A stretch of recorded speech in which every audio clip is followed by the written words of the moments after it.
The Gaspee Affair, June 1772, a prelude to revolution. In the quiet waters of Narragansett Bay, before anyone spoke openly of independence, the first sparks of revolution were already glimmering beneath the surface. The year was 1772. New England was restless, her harbors squeezed by royal customs, her merchants shadowed by suspicion, her shoreline policed by the long arm of distant authority. Britain's empire depended on revenue, and the crown's warships prowled the coast to halt smuggling. Yet to the colonists, these ships were less guardians than jailers. Among them sailed His Majesty's schooner Gaspee, sleek and swift, commanded by Lieutenant William Duddingston, a man as exacting as the empire he served. Duddingston had made himself infamous along Rhode Island's coast, boarding vessels without warrant, demanding papers with arrogance, and seizing cargo on the faintest pretext. To Providence's merchants, the Gaspee's flag was a daily insult.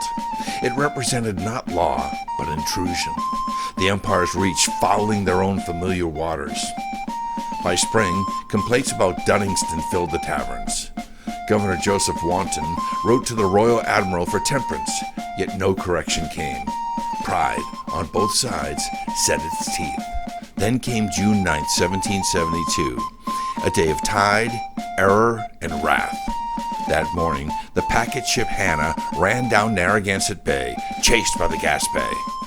The Hannah's master, familiar with the bay's every shallow, hugged the western shore near Namquid Point, knowing that there the water ran dangerously thin. The Gaspee, confident in her speed, followed too close. With a sudden scrape and shudder, she drove hard aground, the tide low, the current receding, her hull wedged into sand and rock. The Hannah escaped upriver. Duddingston swore vengeance, but his schooner would not move till the next high tide, hours away. Word flew north to Providence with the swiftness of rumor. By evening, the harbor taverns thrummed with the tale. The Gaspee stranded, the proud officer trapped and impotent.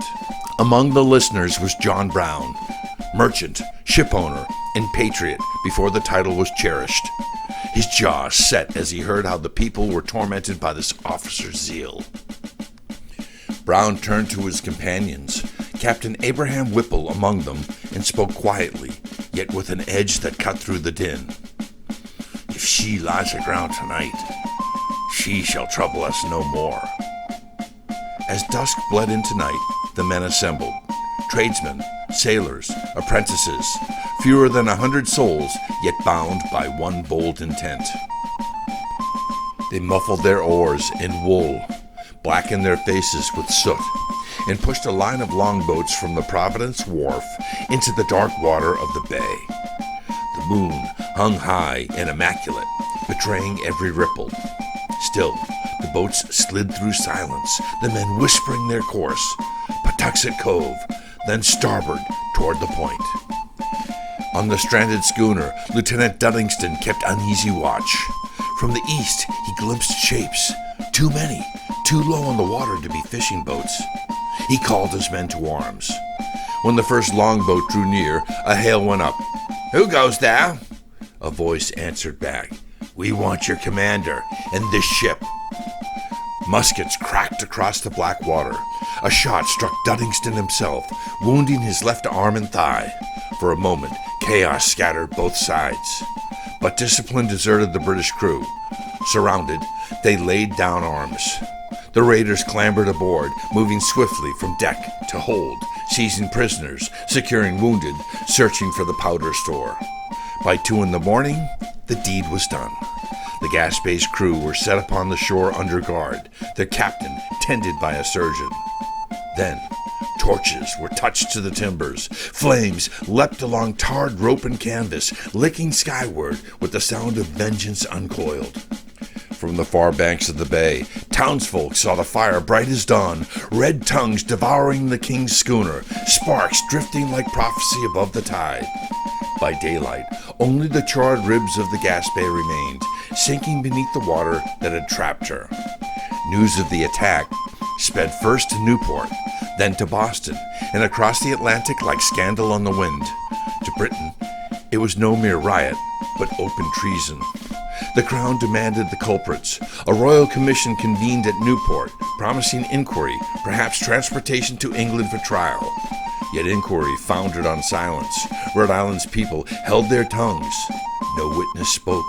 No informer whispered. The names of the raiders dissolved into the harbor mist.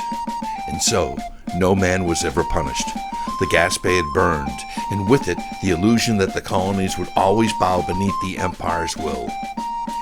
In that fire lay the prelude to a greater blaze, the same spirit that months later would rally at the Boston Tea Party, that would march along Lexington Green. Historians would call the Gaspee Affair a rehearsal for revolution, a night when law, conscience, and defiance met upon the waters of Rhode Island and chose liberty over fear. For those who watched that schooner burn, the light upon the bay was no ordinary fire.